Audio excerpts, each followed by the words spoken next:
This episode contains explicit discussions about various forms of domestic abuse, including verbal, emotional, and physical abuse. If you find these topics distressing, feel free to skip this episode. If you need resources or support, go to beyondblue.org.au. Or for 24-hour free counselling in Australia, the number for Lifeline is 13 11 14. Please look after yourself.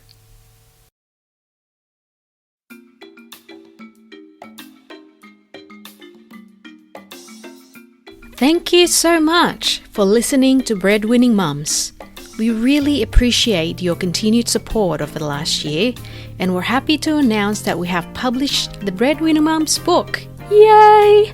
This book is based on the conversations from the Breadwinning Mums Season 1 episodes. It highlights the candid journeys of each mums, as well as a golden nugget of wisdom from their life's lessons.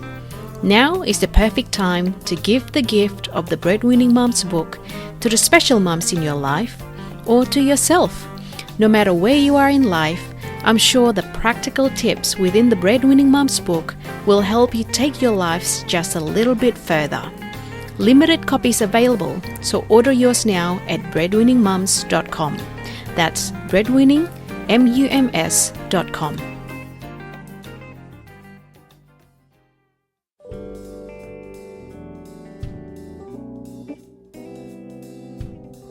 Coming up next on the Breadwinning Mums. Be brave. Be brave in anything and everything that comes in front of you. Whether that is to open your mouth and talk and speak up, whether that's to say no because it doesn't align with who you are. Yeah, be brave in absolutely everything. Just think about that in every thought or every decision that you make.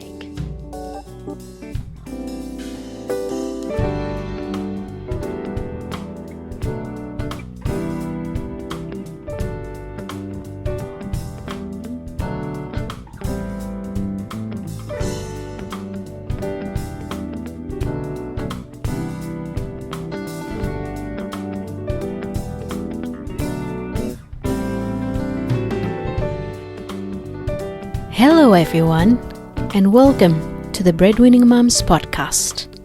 This is a place where we debunk the myths of working mums, cheer each other on, and show the world that it's okay to be a mum and still pursue excellence in your chosen area of expertise.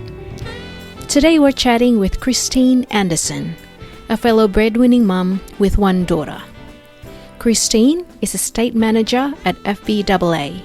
She shared with us her life story about growing up in Australia, bringing up her baby daughter as a single mum, and surviving various forms of domestic abuse in her relationships to now inspire others in similar situations to find courage and bravery. Here we go with Christine Anderson.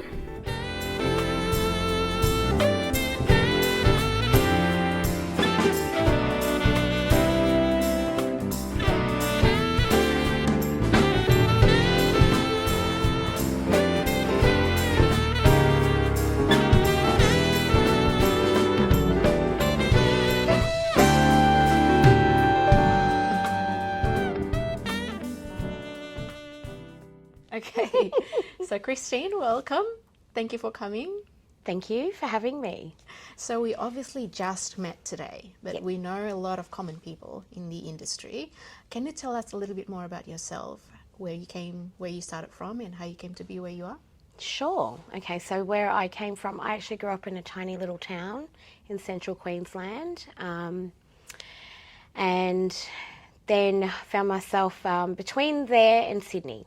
Actually, to be very honest, we first came to Australia and we lived in Sydney with my aunt and uncle, and then we moved to the tiny little town in CQ, and I did my schooling there, and then when I got older, I moved between Brisbane and Sydney, but now I'm living in Brisbane.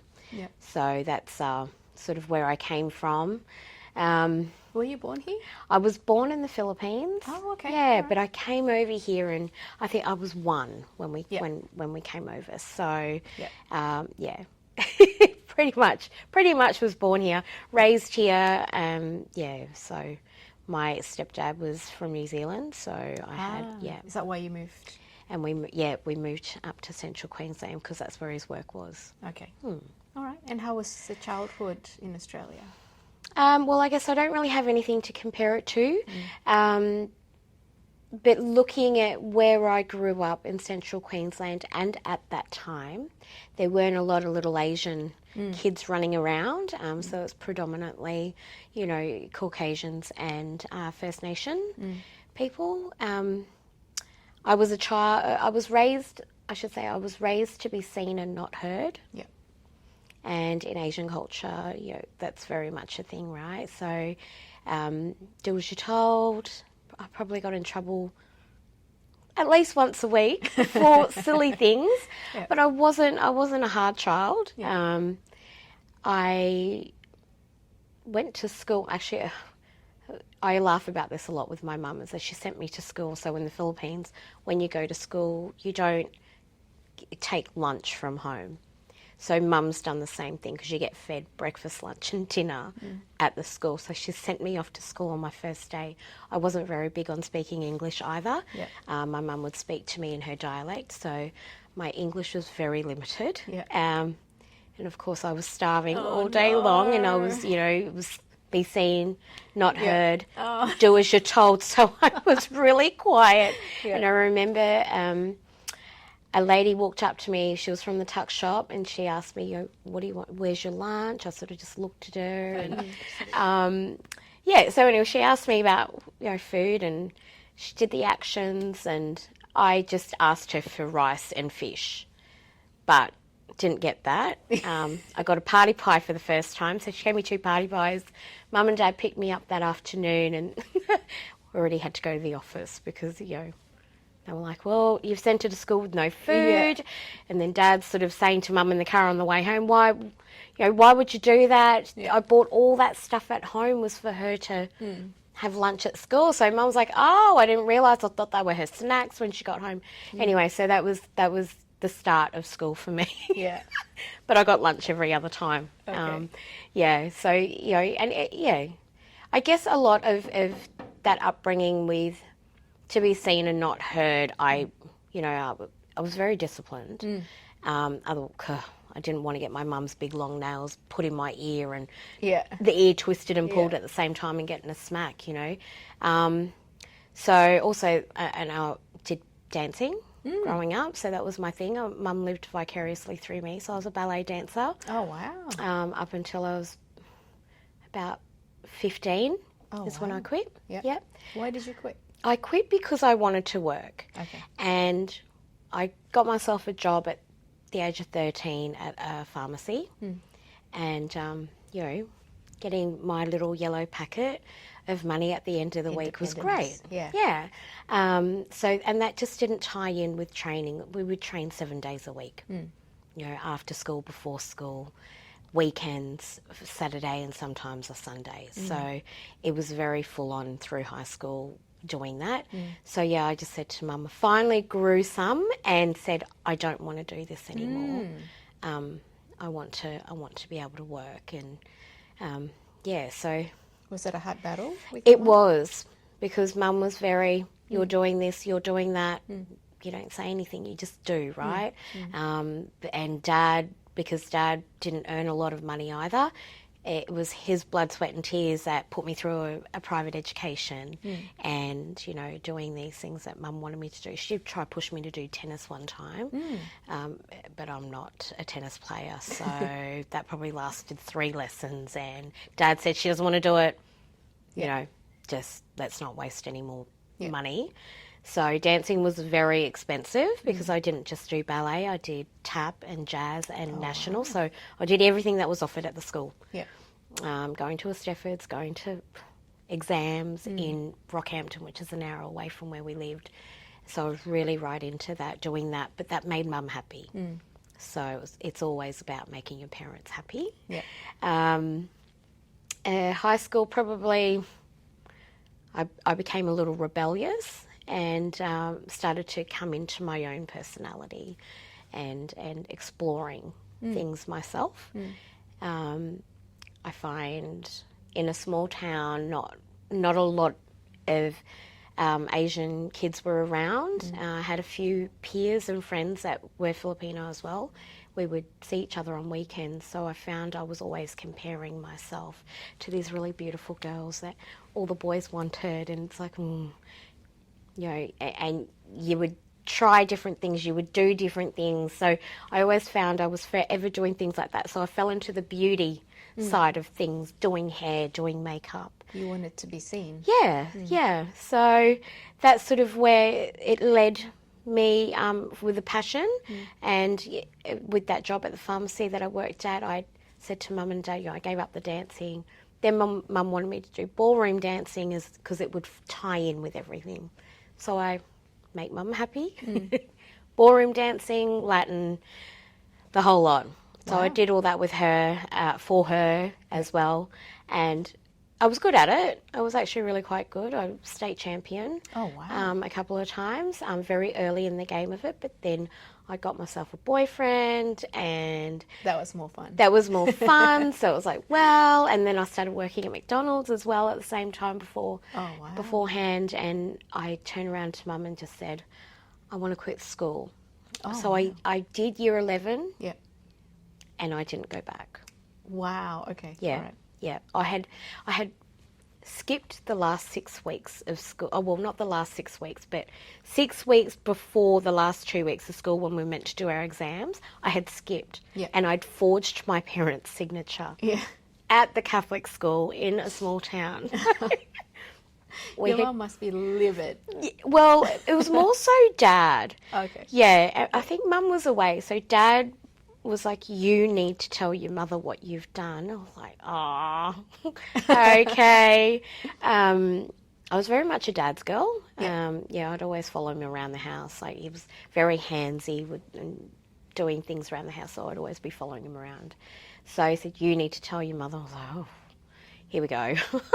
I'm probably going to end up be put somewhere. She's going to send me back home to the Philippines or something. So I told Mum. And she just looked to me and she said, well, you're going to have to finish off. And I had to go do those exams. And I did them. And I actually passed. And then I just said, well, Mum, I just don't want to go back to school. I'd rather do something else. I'd rather go to TAFE or I'd rather work. So Mum and Dad said, fine, you don't have to go back to school, but you need to do something. So I enrolled myself into an IT course, a 6-month IT course at TAFE, and that was interesting. And back then, you know, things were still just taking off. Yeah, the good old dot matrix printers. And then one day I said to my boss at the pharmacy, oh, do you have any work? And she sort of looked at me a bit funny, and I said, I left school, I finished up last year, and I've almost finished TAFE. And then she said, oh, you should have told me sooner. I would have given you a job straight away. Yeah. So then I started working full-time. Oh, wow. Okay. Yeah, with her. And she owned 2 pharmacies, so one at the top of town and one at the other end. And I got my licence, and I just worked my way up through that in the dispensary, out on the floor, doing makeup for weddings. Oh, wow. Yeah, so it was great because it was a nice little town. And then delivering stock between the 2 pharmacies. Eventually, the bottom pharmacy became my home pharmacy, and I started I didn't get the title, but, you know, I was basically running it as a 2IC at a very young age. So I stayed with her for 9 years. Wow. Yeah, okay. pretty much from when I first started. Yeah. And then I met my daughter's dad, I was a bit standoffish because it's like, oh, someone's paying me attention. What the heck? Not used to that. And then my daughter was born in 2003. So, it was a young love. Yep. How old were you when you first met? 19. Oh, wow. Were we? Oh, no. Yes, we were 19. Yep. Okay. Oh. So 4 years working full time. Yeah, I was 19. Was that your first real relationship? No, I'd had a boyfriend Yeah. in that time, but that's like teenage stuff. So I guess, my daughter's dad was like the first real proper, serious, want to get married stuff. Oh, really? Did you know that this is getting serious? Yeah. Even when you were 19, because that's still... Yeah, I know. Yeah. I think I was just really blown away a lot though. Yeah.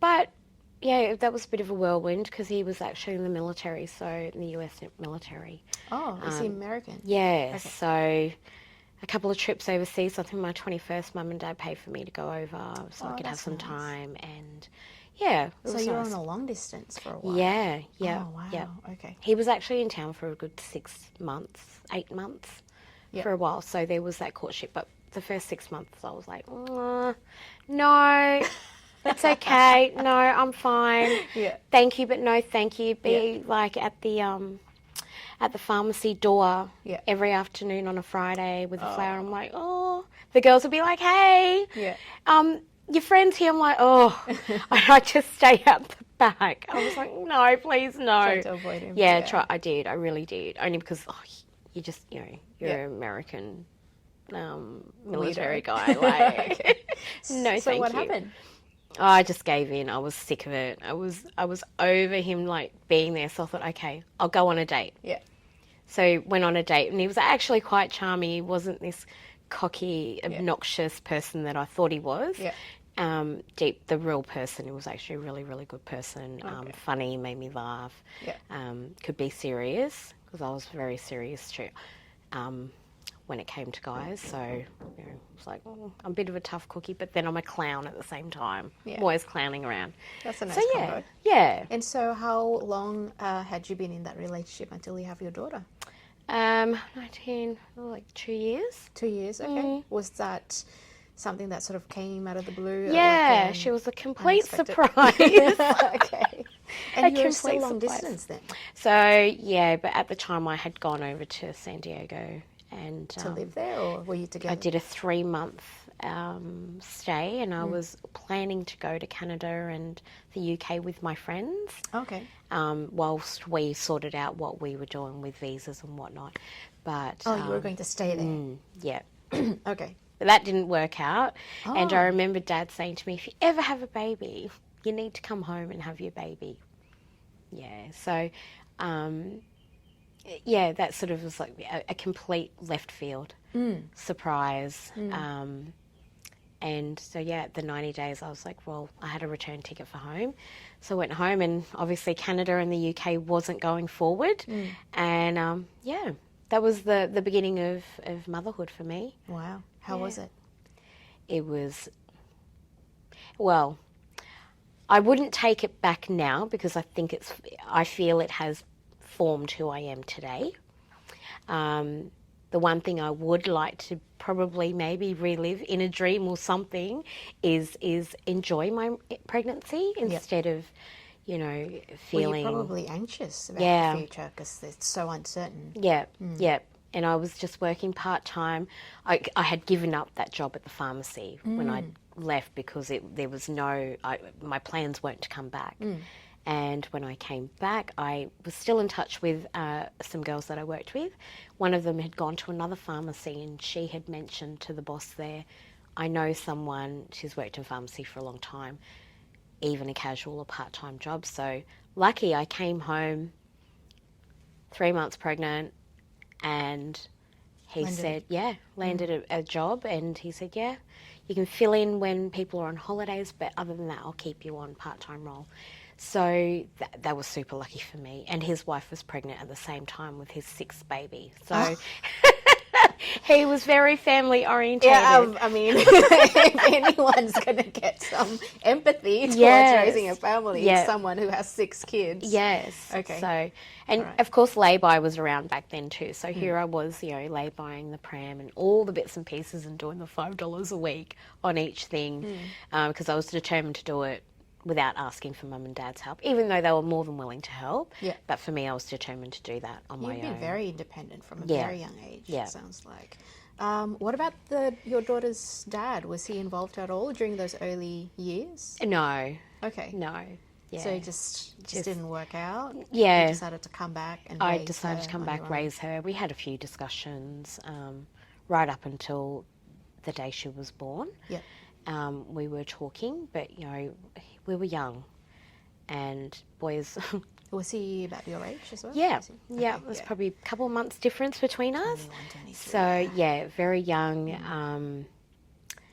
And, you know, someone wants, are you sure it's mine? I was like, okay, all the usual silly questions. So from that, I just thought, this is too hard. I don't want to deal with that crap. Yeah.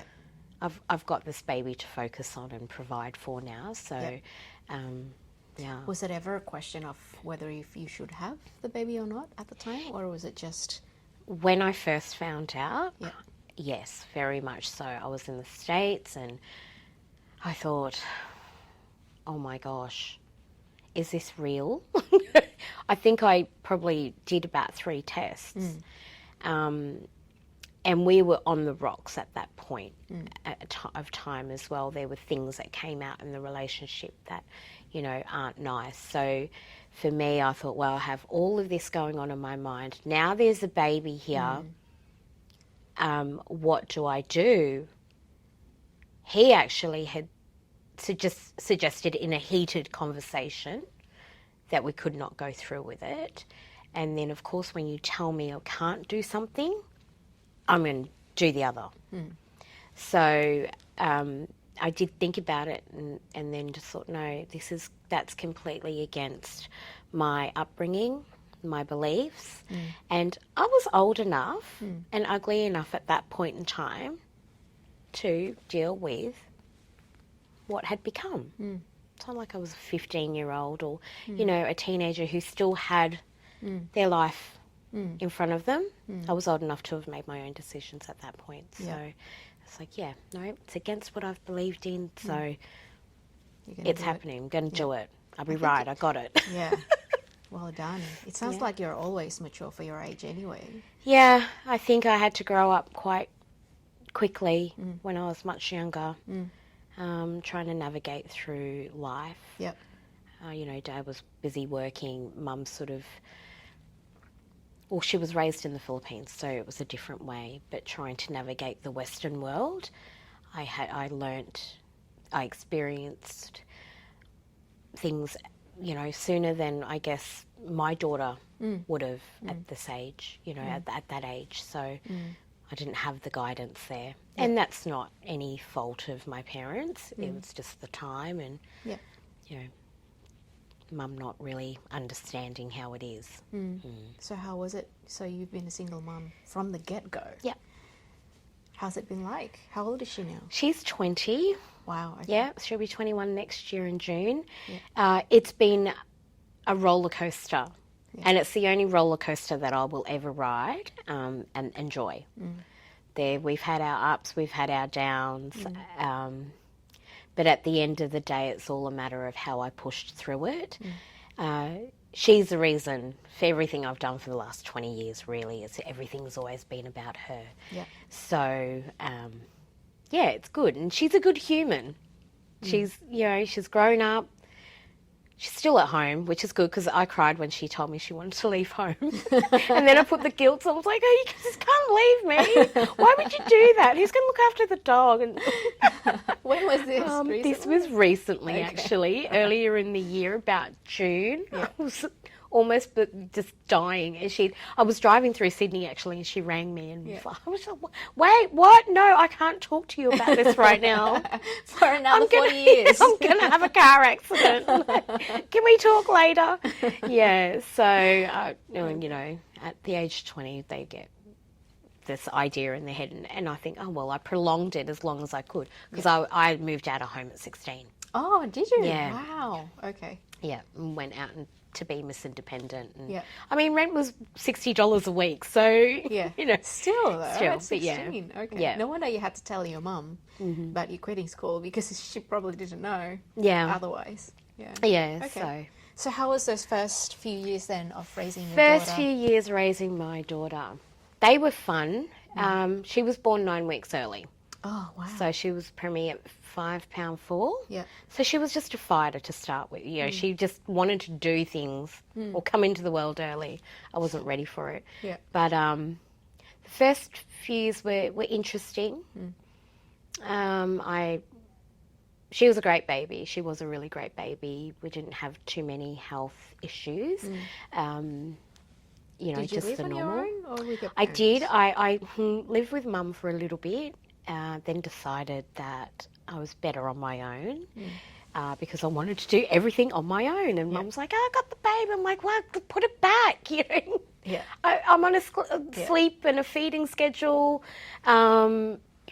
So then I moved out probably, I think she was about 18 months old. Oh, no, it was before that. So, she would have been about 10 months old. Okay, just before 1. Yep, just before 1. I moved out, found myself a little unit down near my dad. So he lived in a Blue Cow nursing home, but he was in the section where he was just looking after himself. So it was, you know, a unit down there. So I lived, across the road from him, so it was nice and close. Daddy's girl. Through and Yes, through. yeah. So your parents separated. They during all separated, this? yeah. Okay. They actually separated before I went to the States. Oh, really? Yes, Okay. yeah. All right. So just before or just, way before? Yeah, no, just before. Just before, Yeah, okay. probably about 4 months before Oh, wow. I'd gone to the States. Yeah. So they waited for me to turn 21 and then told me. And I was like, oh, okay, guys. Yeah. Did you see it coming? Was it obvious? Yeah, Yeah. Okay. yeah. It was very obvious that it was happening, but I just left Mum and Dad to do their thing and tell me in their own time. So I did that. That was fun. She was a very funny little baby, but I could speak to her. We could have a conversation before she could walk. So whilst I was pregnant, I read everything that I'd look at. I'd be reading it out loud. And she's now actually a great reader. She could read a whole book in a couple of hours. And I say, "Do you read every word?" She's like, "Yeah." I'm like, "Okay." So that was interesting. That was good. I was there for about 12 months and then I met a boy and went into that relationship slowly. But that ended up very badly. I think it was about 8 years that relationship went on for. So my daughter started to call him Dad, but so bad that we ended up in the Supreme Court. So that's how my journey from that town brought me to Brisbane, took me to Brisbane. Okay. Yeah, to get away from it all. Okay. Are you open to share? Yeah, so it was a very abusive relationship, a lot of drug use and alcohol in that. So he enjoyed that sort of stuff on a weekend. And look, don't get me wrong, I enjoyed having a drink. Still young, still trying to navigate this motherhood thing. But then through the week, really great. You know, there were he wasn't on drugs. I wasn't drinking. He wasn't drinking. Everything was great. And then probably, I think my daughter was around 3, and that's when things didn't, the abuse started happening on a daily basis. So, and it could have just boiled down to he didn't want to eat what I was cooking, and that frying pan of food would just get thrown across, straight off the stove, across the room. Yeah. You know, so because I was still trying to navigate motherhood and this little girl, it got to the point where we had 3 massive files at the police station. Wow. A lot of the time they wouldn't do much because of who he was and the family that he came from and what had already happened within their family. So that was really, you know, it was hard because I felt I had nowhere to go. I had no one to turn to. I had ruined friendships because I kept on going back. but I was determined, because I'm always determined, but I was determined to be the person that made a difference. You thought you could change it? Yeah. I thought, this is just a moment in time. You know, and I saw the love that he had for my daughter as well. He was very good with her. But then it just got worse and worse and worse, and we were getting locked in the house. My daughter knew how to. She had a little phone. She knew who to call, what to do if, Mum was knocked out or injured or couldn't move. Was that an occurrence? Was that every week? Every week? 3-4 times. It could have been every day of the week towards the end. Wow, okay. Yeah. Do you think it was like a cycle that's gradually being turned up in frequency, and then you sort of got used to it? Yeah. That you sort of expected it for it to happen, and then a release to come, and then things will be okay again? Yep.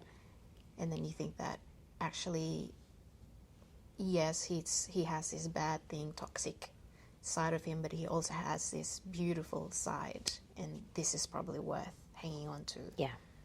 Even though this happens. Yep.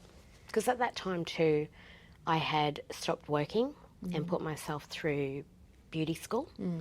So he was the breadwinner. So you were dependent on him financially. For that part of time. Yep. Yeah. And then, the family was supportive, obviously of me and my daughter. So they would often, if something would happen when we're at their house, they often would be fighting him off. We moved into their house, into the family house at one stage when my daughter was starting school. So to have that family support, because we needed to get her to school, I needed to get to school, he would go to work, there was always someone around to help look after or get her to school. So, and Mum was living down here in Sydney too. At that time, we did sell up the house and come. I'd left him. We sold the family home, and I'd come down here, and then I went back. So there was a lot of back and forth, probably 4 times. And that was probably around, the first time I left my daughter was about 4.5. Okay. Yeah. But you felt like because you had the family support, it was safe to leave your daughter. Were you, in your own way, looking back, trying to find your way out? Yeah. In a safe way? There was, yes, in a safe way. And I think too, because so much of our things in the house, and I know they don't mean anything, but for me, because I'd worked hard and I already had these things, the washing machine, the fridge, and then I was financially dependent on him after that. Yeah. We had nothing. It was more practical to stay and live with the the nightmare, I guess. Because at the time it was still, the balance is always a balance, a trade-off, right? Yeah. It's still worth it to live there. Yeah. Okay. When were you able to go back to the very first time it ever happened, and whether if it was physical, verbal, emotional, when did you first realize that this was something else more than just like a moody or attitude? So the first time it happened would have been about 9 months into the relationship. And I took, and it was physical, but I just took it as, obviously it was something I wasn't very used to, because I wasn't raised that way. I grew up in a good home, a loving home, family, happy, and Mum and Dad would have an argument, but they'd always, they'd be upstairs in the bedroom having words, never in front of me. So probably, about 8-9 months into it was the first time happened? I was skull dragged down some stairs. We were at one of the family's houses for a birthday celebration. Yeah. So it happened in front of everyone? Yeah. Oh my God. Yeah. What happened? Like before that? Before that, I was just sitting with the girls, having a drink, having a laugh, then I don't know, just out of nowhere I was Yep. getting skull dragged down a set of stairs. And I used to have really, really long hair. So just skull drag straight down a set of stairs out into the front yard, and then I just remember walking up the street. Yep. Yeah, and a few of the aunties came out and were pulling him, what are you doing? What are you doing? And he didn't care. Yep. He did not care. Was he a little bit drunk? He was very, very intoxicated. Okay. I'm so sorry. Yeah, that's okay. Okay. And so after that one incident, were you freaked out? Like, what was in Well, your I headspace was then? very, very upset. The next day I was very apologetic. Okay. So because it was the first time, I thought, okay, all right, very apologetic. He was crying, so I was like, okay, all right. I said, it can't happen again. This cannot happen again. And look, nothing happened for probably another couple of months. And then it became a pattern. Someone would have a birthday. So it's every time we went to somebody's birthday, he'd really get on it with the cousins and the brothers and all this and that. And then something is said, and just out of nowhere, something Triggered him. Yeah, would trigger him. And I always stuck with the girls and the aunties and everything like that. Be in fear that maybe if I said hello to someone, or he's not going to like it. Yeah. But sober, I could walk up to any one of the family members, give them a hug and a kiss on the cheek and greet them, and off I go.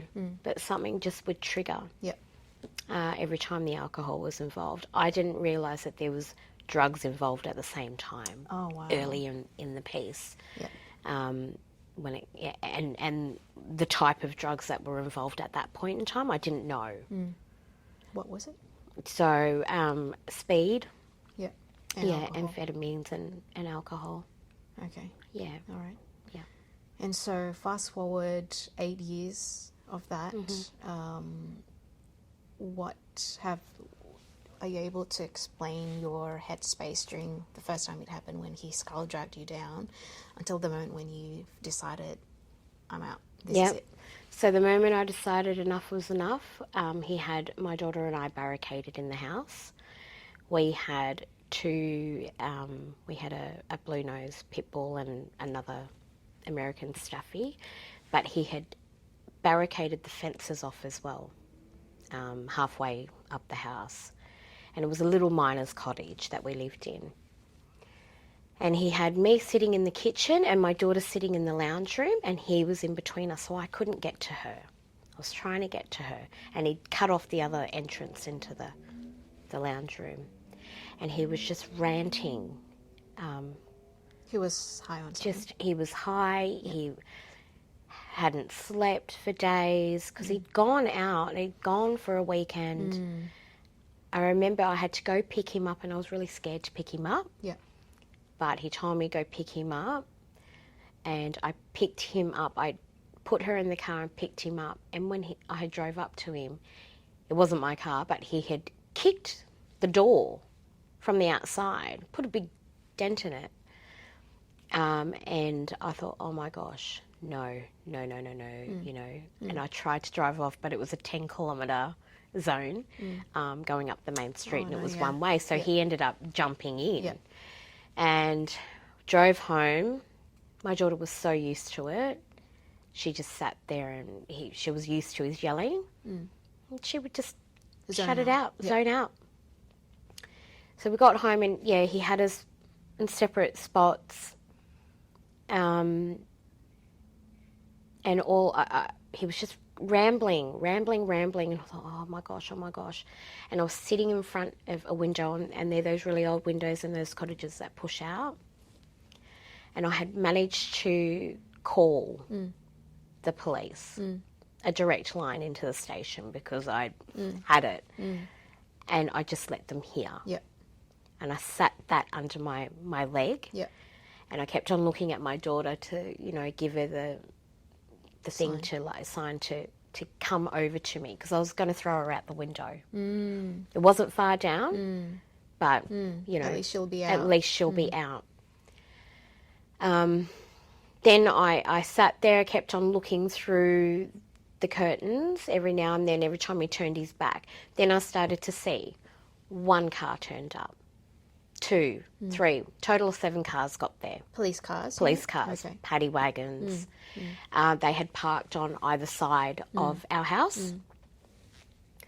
And I thought, okay, well, I just can't get my daughter, I can't get her. Because he swung at me, initially he swung at me and hit her.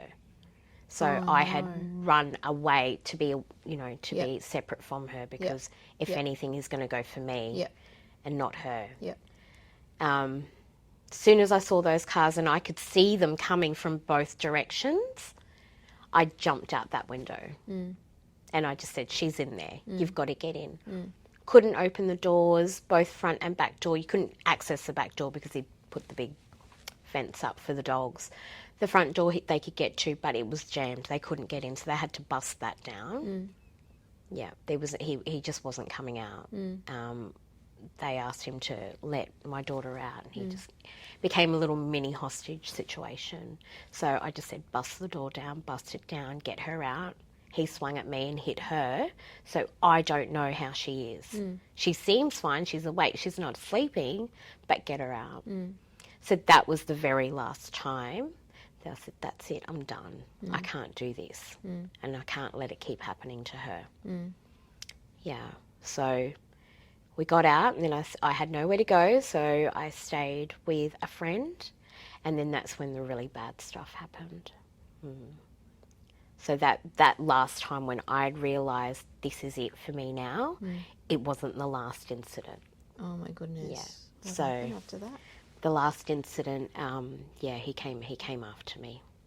And we'll just say it was at Supreme Court level. So Okay, so he was literally trying to kill you when he realised that he couldn't have you anymore, that he couldn't control you anymore. Wow. yeah. I'm so sorry it happened. So how did you get through it, and how long did it last for, that really last part? Well, I stayed with my friend, but that last part, once I'd come through and recovered from everything, I went down to Brisbane with $100 from the arresting officer, so I had nothing. 3 days worth of clothes, a couple of TVs in the car.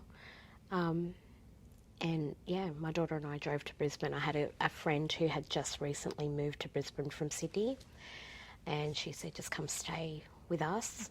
And she was living with another lady who had four kids, so it was a pretty full 3-bedroom house.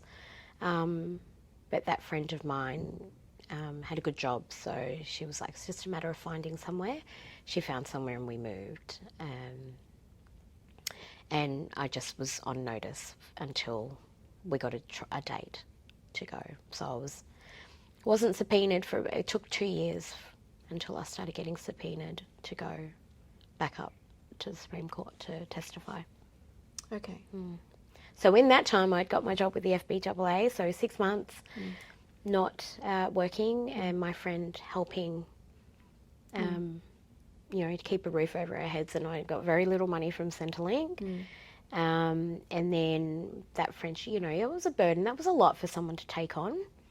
She was very gracious in that time, but also too, I didn't know how to navigate what I was doing and what was going on.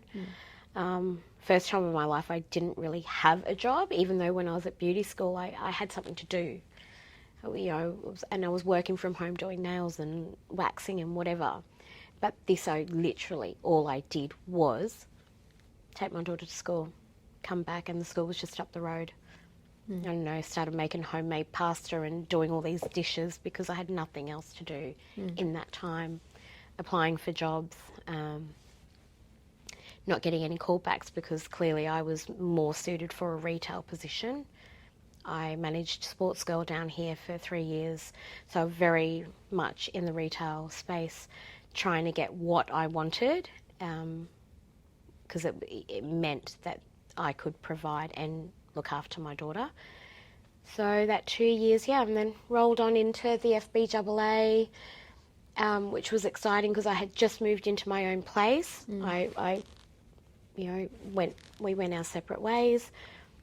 Finally asked my mum for help and moved into my own place. And a month later, the job with the FBAA came up.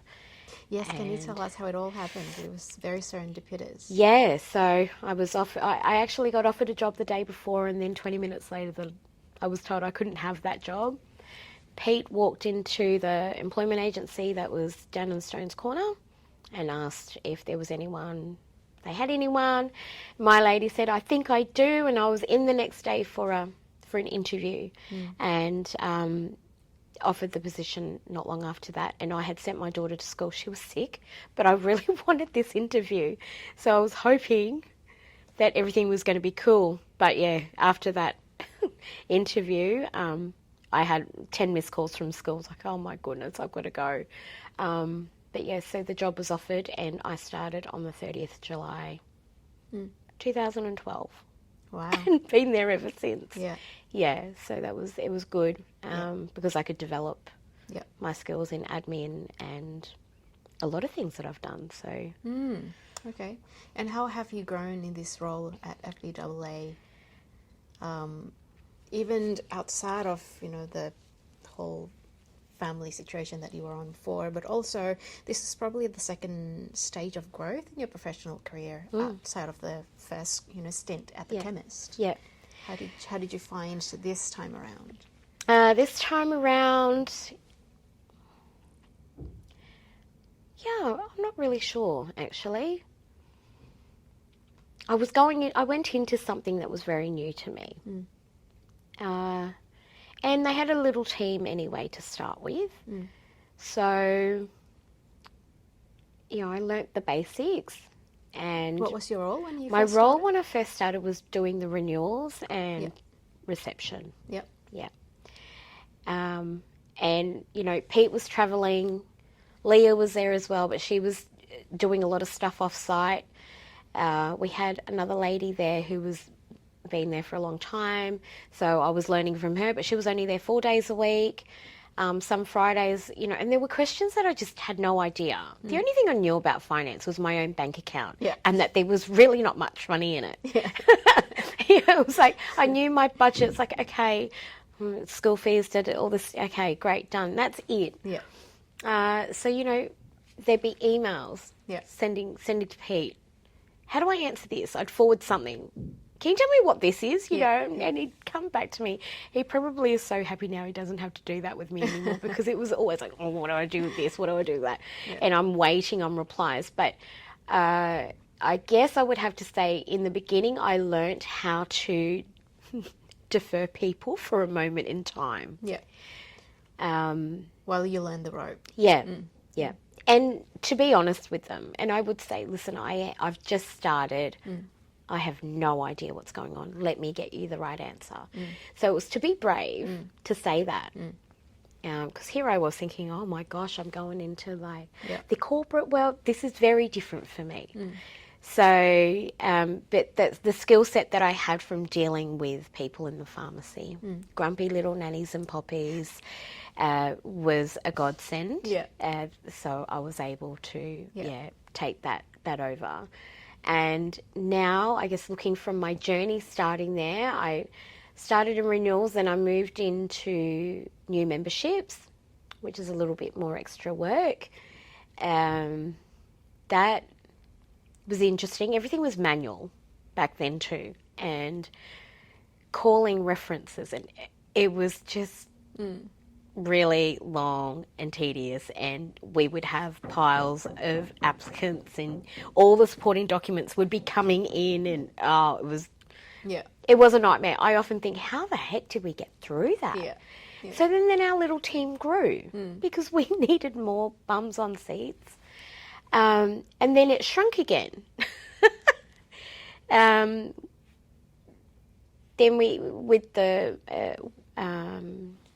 used to use Salesforce. Oh, okay, yeah. So we had to find our way around that and get it to work the way that was good for us. So there was I started finding a few little efficiencies within it. But then it would break, and it's like, whoa, we can't use that again. And then we'd get the external team in to try to fix it. And every time they fix something, something else broke, you know. Yeah. So internally, we're all just trying to find things. Externally, it was fine. As long as the members were okay, it didn't matter what was happening inside. But, you know, we went through that for years, and just being resilient and just going, well, okay, you know what? That's not working anymore. We've got to find a way to get around it because stuff's piling. And it was just that for many years. I know. I was there doing 3-0. Yes, you're there. So I was like, oh my gosh. Every time something great happens, like, yes. And then it's like, oh, broke again. Okay. So eventually it got to the point I found that I could do this Salesforce architecture courses through it. So you could learn through it for free. And we were working with another company that was doing fixes, and I had to start learning the workflows and how each page meant what. So I got a little interested. So I started doing these little free courses, and Pete said, oh, this would be great. You'd be able to do all this stuff internally. Oh, yeah, okay, yeah, but it's still an expensive thing, you know, system to use. Then eventually, one day, Pete just turns around and goes, guess what? We're rebuilding. Oh, cool. He goes, yep, from scratch. And you're it. I looked at him, I was like, and I was team leader at this time. I'd been promoted within the team to team leader, which was a scary thing because when you're promoted within a team and you know, there was a point in time that there was bullying within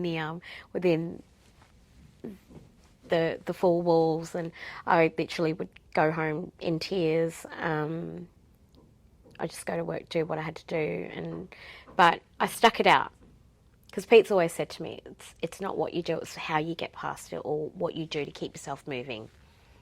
You know, because also during this time, a year after I started with the FBAA, I got myself another boyfriend. Which was very different abuse, but you know, I lived two lives, but it was all a matter of how I got through things. So work was my haven. It was because it was very mental abuse, a lot of mental abuse in this second relationship, and also too I was a little bit older, so wasn't feeling confident within myself.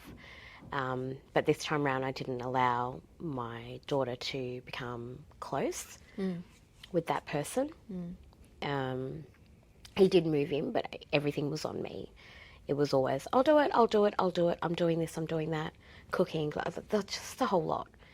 And I just wouldn't allow a bond to happen.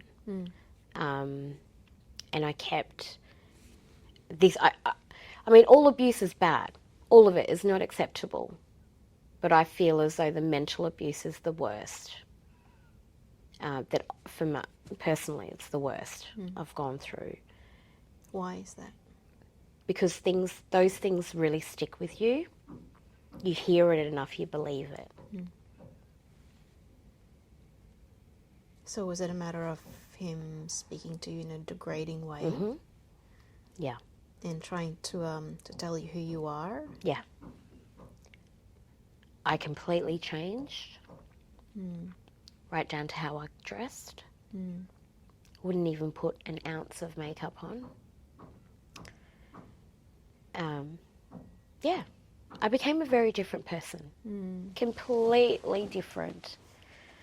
And it's sad, and I guess I get the tears because not what I went through, but it was sad. It's sad I look at it now.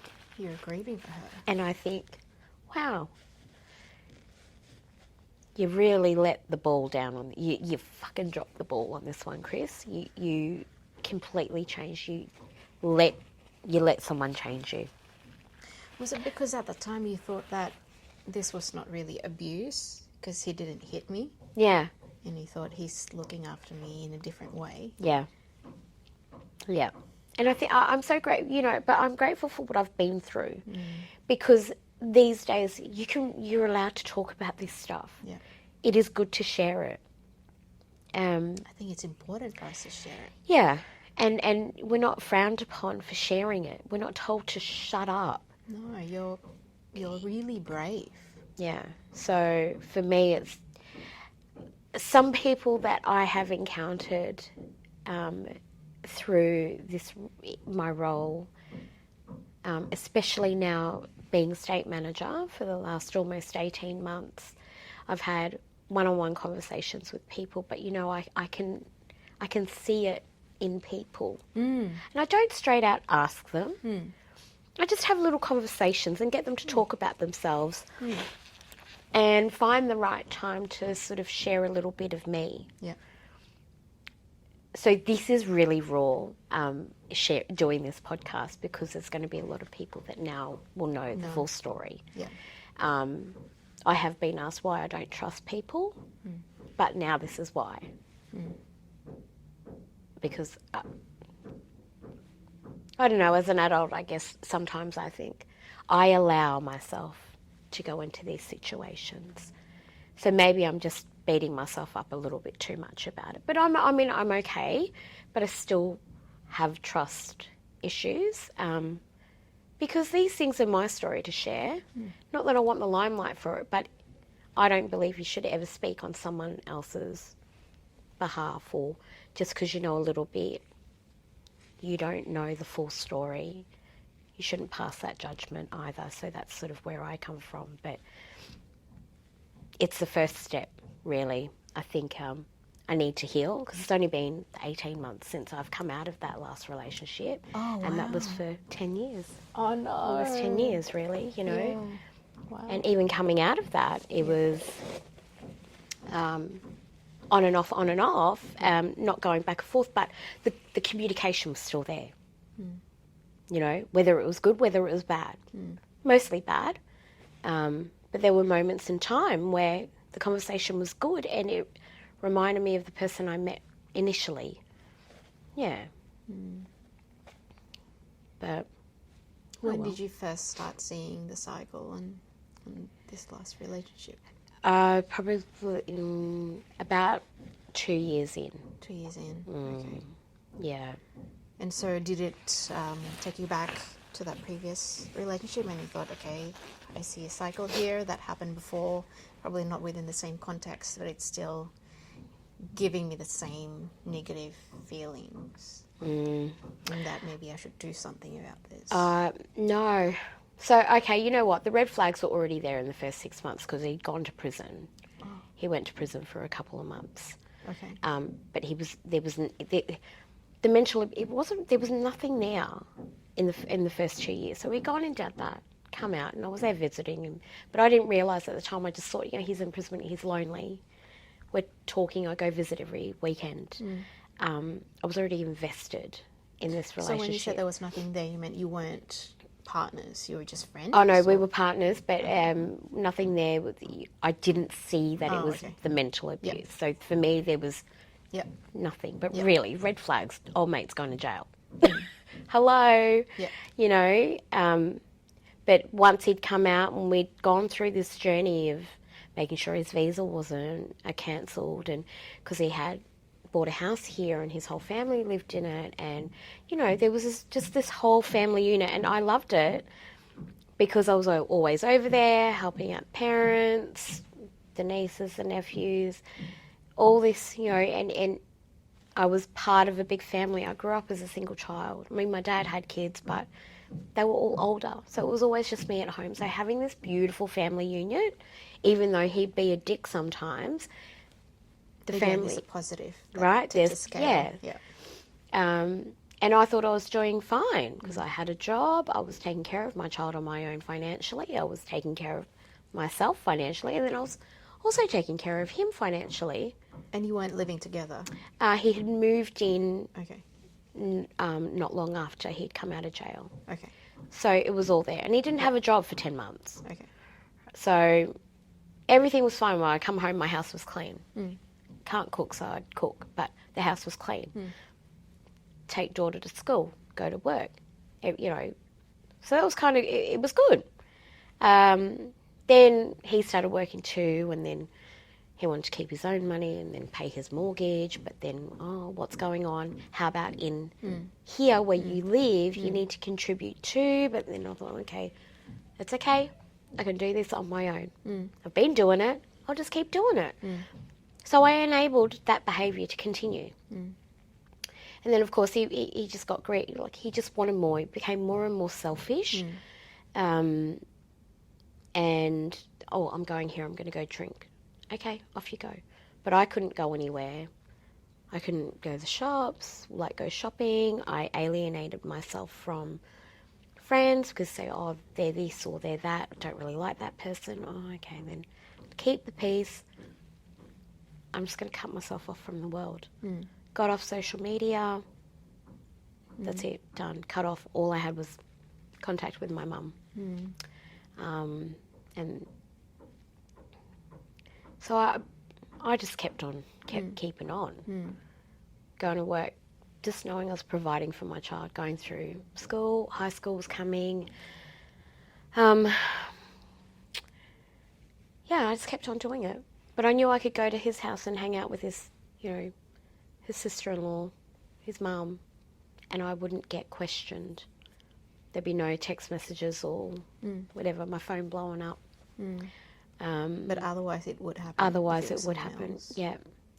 Even at work sometimes it would be. At what stage did you allow that to happen though? Because you were already working, right? Yeah. You haven't met him then.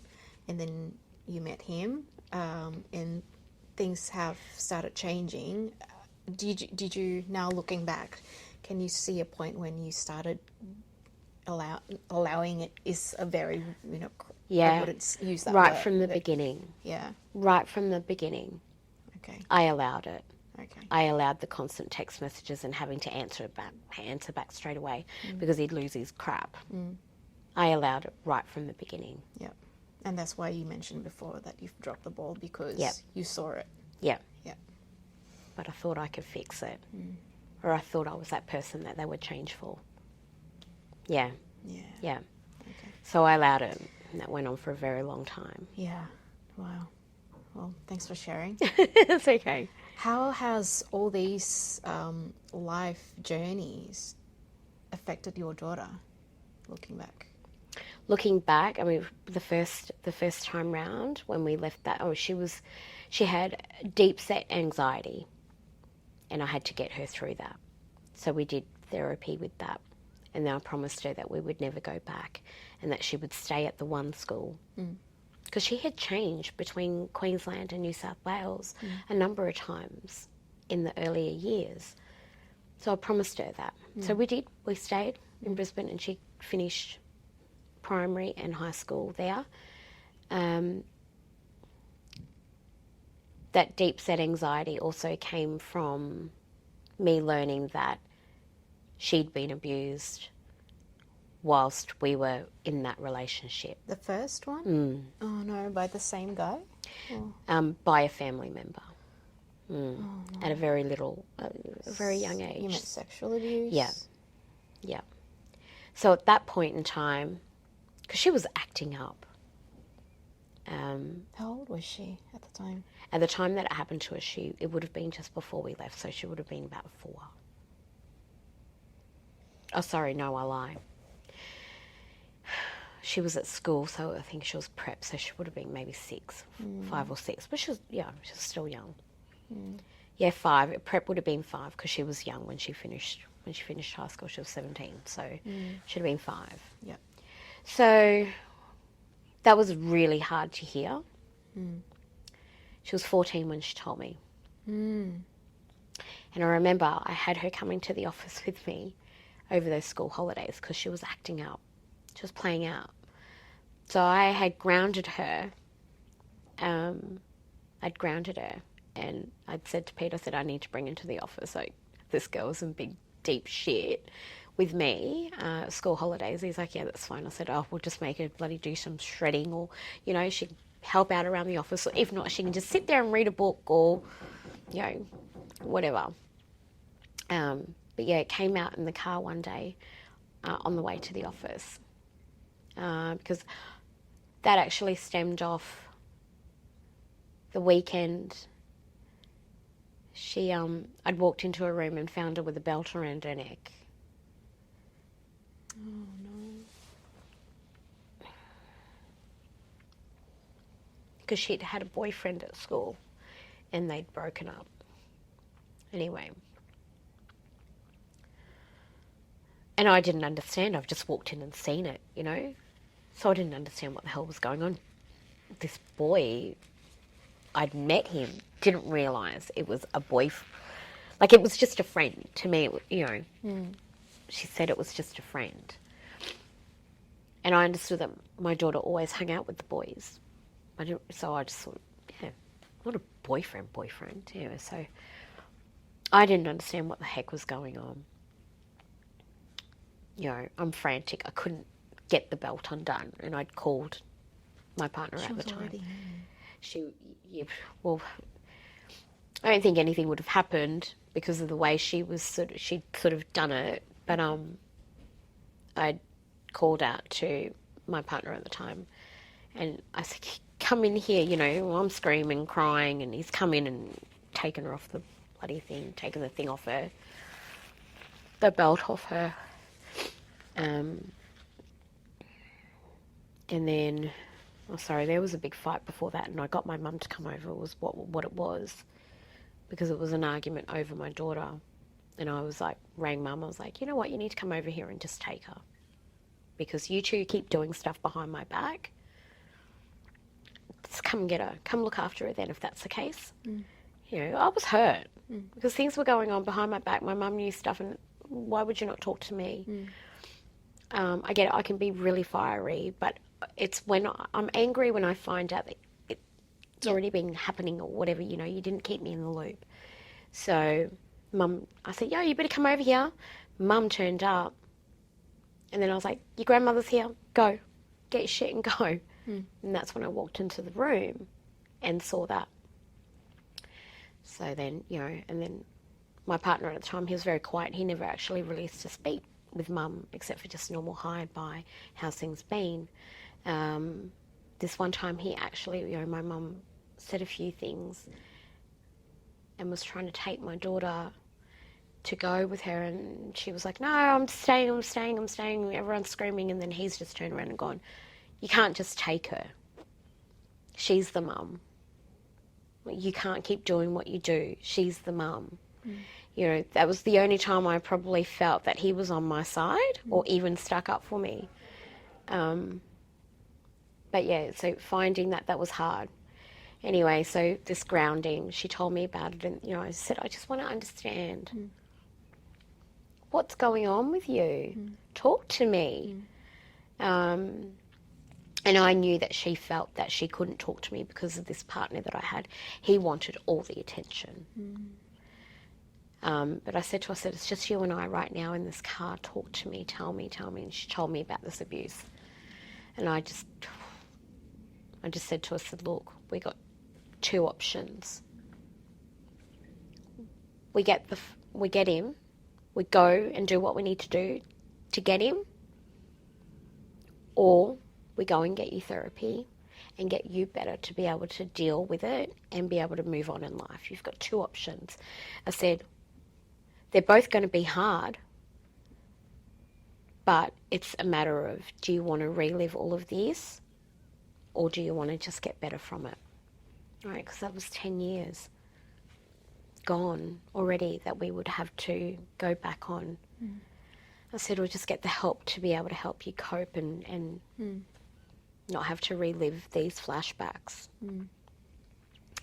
So I said, but the choice is yours. You know, I said, the choice is yours. It's one or the other. And you can change your mind if you want to. So she chose to go with the counselling and I just want to move on from it, Mum. Okay, all right. Then talk to me, learn to talk to me. Yeah. That was 4 years ago. That was 4 years ago, yeah. How? 6 years ago. Now? 6 years ago. Yeah, she's just, she has her moments, but she'll talk to me. And also too, now that it is just her and I, she will come talk to me. We probably had a little argument the other weekend, or a debate about our feelings, but I just reminded her, it's just me now. You It's can good that you have talk a to me debate. anytime, right? Yeah. So, but she's good. She's quirky. She's her own woman. Still mum's girl though. Yeah. No, she's good. So I check in with her every now and then. She's got to put herself through some therapy as well, on her own accord. So, which is good. Yeah. And I see the difference in her. Yeah. Yeah. That's good. Yeah. Do you do therapy as well? I do. Has it helped? It has helped me. Okay. Yeah. Yeah. In what way, and how long have you been In doing coping mechanisms. I probably haven't been for a long time, but I did like 2 bouts of it. But it helped me cope with stress. Being with the last guy, I did 2 lots of it. First time round, I pretty much had a mental breakdown. So I went and did that. It was good. I learnt to deal with a lot of things and also understand where it stemmed where from? it stemmed from for myself, and also his behaviours. And I think understanding his behaviours and where that stemmed from, I then allowed more. I was more enabling more. But I would talk to him about it too, but he wouldn't go have therapy. Oh, you had therapy whilst you were in it, whilst you were still in the Yeah, relationship. Okay. yeah. All right. But not with him. I Yeah. just went on my own. Yeah. Then I got Bell's palsy a couple of years. Oh, I think it's been 5. I think it's about 6 years now. okay. I got Bell's palsy. There was no virus or anything like that. It was all high stress levels. Okay. So I went through that stage again, another bout of therapy, to try and understand at that point in time what the heck was going on. So What happened to you? How did it manifest itself? I woke up and felt like I'd been at the dentist, and I thought, oh, my lip was really, really numb. And then as the morning progressed on, we were taking people to the airport, and I kept on saying, does my face look funny? And it was just drooping more and more. And he said, yeah, let's go to the doctors. So I went into my local doctor, and she got me straight into the QE2 to go get checked up.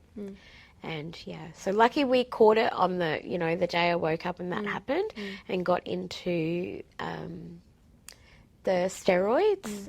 So I probably about 10-day turnaround, everything came back good. Every now and then I get I might have a little spasm. But then off that, I ended up with type 2 diabetes and high cholesterol. But yet a month beforehand, everything was great, because we actually were trying to have a baby. So I was having fertility tests just to make sure I was all good. So yeah. And so ever since then, it's like, wow, no more stress. Like, you cannot stress about stuff. I just did not want to be in that position again. That was scary. So now I know I've got the coping mechanisms to just chill out. And I mean, I was still obviously living this double life. So I found a way to just cope with home and cope with work. How do you do it? Do you have any go-to tips? How do I do it? I literally just walk out. I walk out and go take a deep breath. And I was a smoker too back in the day, back then. But it was just walk out, go for a walk. Exercise was a massive thing for me back then too. So that really helped. You get lazy. You just go, oh, I don't want to go. But even if it was just a 5-minute brisk walk, going for a walk around the block, no music, nothing. Just you Clearing, and the outside sounds of the cars or the trees or the birds or whatever it is. Just even 5 minutes, take that time out. That was how I would cope with things, and deep breaths. Yeah, that was pretty much how I could get through my things, and then just come back in and go, it's not personal, or whatever had happened, it wasn't personal, just get on with it. Yep. There's a job to be done. Yeah. Okay, awesome. Yeah. And so what's your headspace like now in terms of relationship and how you approach it? My headspace now is I'm doing me. Mm. Yeah. Would you ever go into another relationship at this point in time? At this point in time, probably not. Mm. My career's changed. The direction's changed. I'm out travelling so much. I'm barely home. Mm. So for me, I just don't have time for it. Mm. And I now have the opportunity to wholly and solely focus on my job without distractions. And if I want a distraction, I can distract myself by going to go shopping or whatever. term. Short term. So for me, no. Relationship, no. Look, if he fell in front of me and he ticked off all my requirements, then why not? You know, but there's some pretty major requirements in that list. Yeah. So, and that is, I travel so much. You have to be able to be good within yourself, be comfortable in your own skin, because this is not changing. I'm not changing. Yeah. Yeah. Okay. And I'm independent. Yeah. I'm financially free. I take care of myself. I do my own thing. There's a lot of requirements. So Yeah. I don't know if there's anyone out there, but that's okay. Oh, it It'll sounds happen like a if good- it's meant to happen. I'm good. I'm good with everything, and Yeah. my focus is me. Yeah. Me now. Yeah. Yeah. Okay. Awesome. 100% me. Well, thank you so much, Christine, for It's sharing okay. your story. I think you're really brave to share your story so candidly and openly. If you could go back in time, I guess to that really young Christine who was about to leave Australia for the US, knowing all of the wealth of knowledge that you know now, what one advice would you give that young Christine? Be brave. Be brave in anything and everything that comes in front of you. Whether that is to open your mouth and talk and speak up, whether that's to say no because it doesn't align with who you are. Yeah, be brave in absolutely everything. Just think about that in every thought or every decision that you make. Perfect. Yeah. And if there was just 3 tips that you could give to any women suffering from domestic violence in any shape, way, or form, maybe those people who are right in the middle of it, who don't know the way out, who can be a little bit, because things can be a little bit hazy, like we mentioned before, the pros and cons between the scale, right? What 3 advice would you give them? I would say always make sure you're safe, first and foremost. You, the kids, everything's replaceable. So just make sure you're safe. Don't worry. Don't do what I did and worry about all the stuff that you'd provided that were materialistic. Just make sure you're safe. Reach out. There's so much out there that you can actually reach out to, and don't be scared to go to the police. If you are saying you're going out shopping or whatever and picking up the kids, just go straight to the police station. You need to report it. You need to get yourself out of it. And when they say, oh, you can't live without me, you can't do this without me, blah, blah, blah, blah, blah, guess what? You can. You actually can. There are places out there like the Safe Haven charity. They help these people get back up on their feet. There are a lot of places out there these days that actually can help you. Back when I went through it the first time round, there wasn't a lot of resources, but there's so much out there now. Just be brave and take that step, but only if you know you can be safe. Don't keep listening to that you can't do this, you can't, you'll never do this. No. If anything, you will do everything and more because they told you you can't. Show them. Yeah. Show them you don't need them. You do not need them, and your children don't need them. My daughter's good. She's fine. She did normal teenage stuff.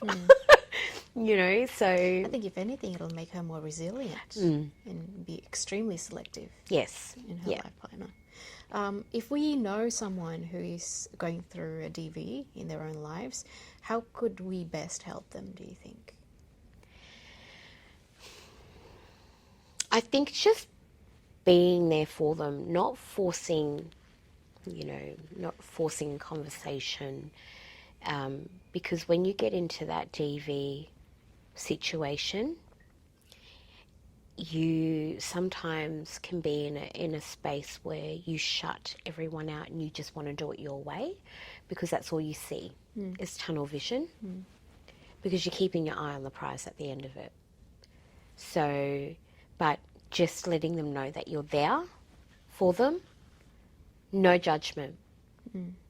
Because the worst thing is that when you're in that state of mind, then you think you've got no one to turn to, yet you've got everyone. Yeah. But because you think you don't have anyone, because they've stopped calling you, because they don't want to deal with your shit, right? Just always, every now and then, be, hey, how you going? Should we catch up for a coffee? Even though it might become to the point where you're like, I'm really sick of them. Like, she's just doing her own crap. But keep the doors open. Make sure that person knows that doors are always open. Yeah, because it's not easy to see the way out from the inside in, right? Yeah. Things can seem to be very murky, and you just need to be there for when they're ready. Yeah. Yeah. Just be there, So just always the reminders of the doors are open. Judgment, you can't, because we're already going to make up our own mind. It's like, oh, that's it. Because even for me, I thought I had burnt the bridges with everyone, even my own stepsister. She was the last place I could go. I turned up one night with my car packed and my daughter, and I felt bad for intruding. Yeah. And so I got up early the next morning, jumped in the car, and off we went. I haven't spoken to her really since. Yeah. And that was someone that was a family member. So, but I chose to do what I wanted to do, and then go, well, I don't want to hear your crap, but that's what I can say for everyone in. Don't try and tell that person what to do. You just remind them that you're there to be safe, and that they can call anytime, and then not just say that once. Every now and then, let's catch up for a coffee, and just like that, or let's go for lunch. Because maybe from their perspective, they've been saying this again and again and again, but they didn't hear the voices that they're hearing back home that are 100 times more saying the opposite, the total opposite. Okay, that's a good perspective. It's just very, just try to reach out. They're always going to say no until they're ready to really take a step out there. But just as long as they know they've got, in the back of their mind, they've got people. Because it's a lonely road. Okay. Yeah. Well, thank you so much, Christine. You're welcome. For sharing your story. I hope it provides a lot of inspiration for other people out there who are either suffering or wanting to get out, or have survived and want to help others as well. Yeah. Thanks for having me. No, it's been a pleasure. It was great. Thanks. This episode of the Breadwinning Mums was produced by me, Jane Lim, and our theme music was produced by Sam McNally. We recorded this episode on the lens of Darug people who have passed their parenting story for generations. We pay our respects to their elders past and present, and thank them for caring for country. Connect with us through LinkedIn or Instagram at Breadwinning Mums. Until next time.